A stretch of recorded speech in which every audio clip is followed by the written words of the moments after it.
Olá, meus amigos. Hoje são 12 de julho, estamos aqui na Sibéria do Sul e vamos aproveitar para mais uma pílula de conhecimento. Vocês sabem o que é preso político? Né? Qual é o conceito disso? E por que no Brasil essas pessoas que estão presas aí não são chamadas de presos políticos? Nós vamos dar uma olhadinha nisso aí. Então, preso político, pessoal, é, via de regra, né? Não estou dizendo que é uma regra sem exceção, mas via de regra é alguém preso em razão de sua atividade política e de seu viés ideológico. No mundo, o crime político nem sempre é motivo oficial do encarceramento de pessoas. No Brasil, por exemplo, o nosso sistema aqui, o sistema Deep State aqui, a nossa ditadura, eles negam falar que os presos por eles pelo STF sejam presos políticos, e a imprensa toda é instruída, a grande mídia não fala nada, jamais dizem que as pessoas que estão presas são presos políticos, e mesmo sabendo que as pessoas presas nunca, jamais tiveram qualquer passagem em delegacia ou polícia, não têm antecedentes criminais, não são criminosos, né? Não são pessoas marginais. Porque lá tem advogados, tem professores, tem dona de casa, tem barbeiros, tem motoboys, tem aposentados, manicure, mecânico, todo tipo de pessoas ali, que são patriotas, que estavam tentando defender a liberdade de expressão, a democracia, contra uma tirania e o que vocês estão cansados de saber que aconteceu. Então, na República essa alexandrina, e as pessoas são presas pelo que eles chamam de muitos atos antidemocráticos, críticas às instituições, tentativa de golpe de Estado, fake news, gabinete do ódio, milícias digitais, associação criminosa, ou então por criticar ministros ou criticar instituições, como se estivesse dando um golpe na República. E eles chamam isso de criminosos comuns, essas pessoas que fazem isso. E que, segundo eles, nada tem a ver com os protestos ou críticas que as pessoas fazem normalmente nas redes sociais ou até na rua contra a ditadura de toque que nós vivemos. Então, bem como na antiga Rússia, antiga União Soviética, né, de Lenin e Stalin, lá era proibido falar em crime político. A imprensa toda trabalhava para o partido, sempre a favor do partido, e as pessoas presas eram simplesmente desordeiros, marginais, golpistas, antirrevolucionários, que eram contra aquele Estado soviético maravilhoso, contra o governo ditatorial do Stalin e do Lenin, porém eram considerados todos presos comuns e eram enviados em massa para os campos de extermínio da Sibéria, lá dos gulags, e juntamente com os ladrões e assassinos comuns. Então, esse livro aqui, O Arquipélago, de Alexandre Solzhenitsyn, ele explica bem, ele fala muito bem, porque ele foi uma pessoa que viveu nos gulags, e ele fala por que faziam isso com as pessoas, a ditadura comunista do Stalin. Então, no Brasil agora, meus amigos, nós temos centenas, se não milhares de pessoas presas desde 2019. Então, gente com tornozeleira, gente perseguida, foragida, exilada, todos por razões políticas ou por problemas de falar, por censura, como é o caso do Sivinei Vasquez, do Felipe Martins, do Daniel Silveira, que eu vou mostrar para vocês aqui, Roberto Jefferson, a dona Iraci, uma senhora de 71 anos, o Clesão, que já morreu. Só vou mostrar para vocês aqui, para vocês terem uma ideia como as coisas são. Olha, vejam isso aqui, ó. Presos políticos. Então, nos últimos 70 anos, aí nós tivemos ditadura no mundo inteiro. Mas lá na União Soviética, o Solzhenitsyn conta isso através do livro que eu mostrei para vocês, esse livro aqui, né? O Gandhi na Índia também teve um grande problema lá para derrubar a ditadura lá dos ingleses que tomaram conta da Índia. Nos Estados Unidos lutou contra o racismo aí, o doutor Martin Luther King Jr., que era um pastor, teve preso várias vezes e acabou sendo assassinado. Em Cuba temos ali o Armando Valladares, que ele é um escritor de um livro que eu vou deixar para vocês aqui, vários livros, ele é poeta e escritor. Esse homem teve 22 anos preso na cadeia lá, porque ele protestava contra a ditadura dos Castro lá, do Fidel Castro. E na Venezuela, milhares de pessoas morreram, desapareceram, foram fuziladas, como esses 3 casos icônicos aí que eu coloquei para vocês, do capitão de corveta, um oficial da marinha deles lá, um oficial superior da marinha, Rafael Acosta, ele foi morto a pauladas dentro da cela, foi torturado e morto a pauladas. Foi moído a pauladas, porque traidor da pátria bolivariana. Esse outro, um vereador aí, o Fernando Alban, ele foi morto a tiros pela milícia bolivariana, e depois de muita perseguição e prisão que ele sofreu.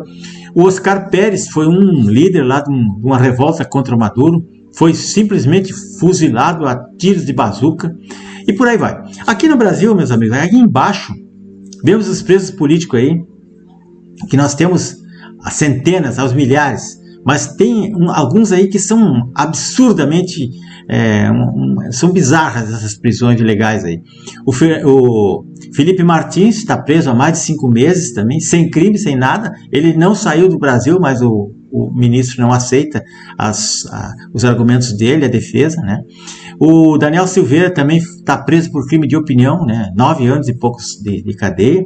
O Silvinei Vasquez, aquele que era da Polícia Rodoviária, está preso há quase 1 ano e nada foi resolvido. O Roberto Jefferson vai morrer na prisão eternamente pelos crimes de opinião dele, pelas perseguições que ele sofreu. O jornalista Oswaldo Eustáquio só não está na cadeia porque ele fugiu do Brasil, pediu asilo na Europa, em outro país, e foi embora, porque ele está com pedido de prisão, ele deveria estar preso. E ele já teve 1 ano preso, foi torturado na cadeia, saiu de lá em cadeira de roda, com o mesmo problema que teve lá em Cuba o Armando Valladares, né?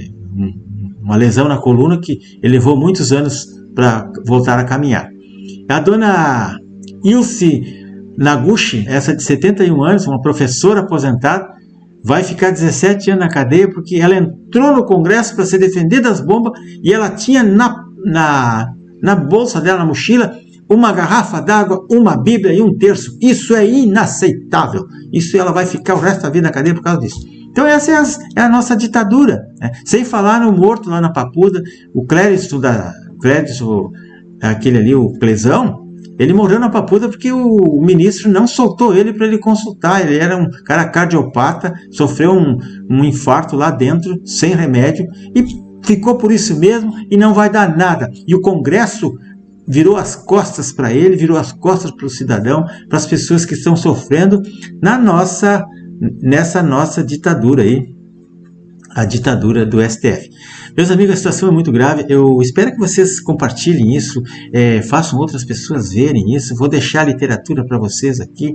Isso é muito importante porque nós precisamos. A única coisa que nós podemos fazer é realmente fazer esse esperneio aí. Bom, meus amigos, essas pessoas que estão presas, como eu disse, eles são presos porque eles chamaram ou criticaram os ministros, por criticar as instituições, reclamaram das eleições, né?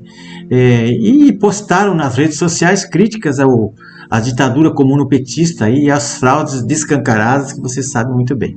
Então, os livros, vou deixar para vocês aqui na descrição, está em PDF aí no Google, vocês procurem. Esse aqui, ó, Contra Toda a Esperança, de Armando Valladares. Esse homem que eu mostrei a foto ali foi um preso político cubano que ele, por incrível que pareça, foi um dos únicos que conseguiu sair da cadeia com asilo político por interferência internacional, porque ele era escritor, ele era poeta e muito conhecido no mundo, e ele escrevia nem vou dar spoiler da situação dele, né? Vocês procurem um livro ali que é maravilhoso. Esse cara, o Armando Valladares, ele foi embaixador americano para direitos humanos no tempo do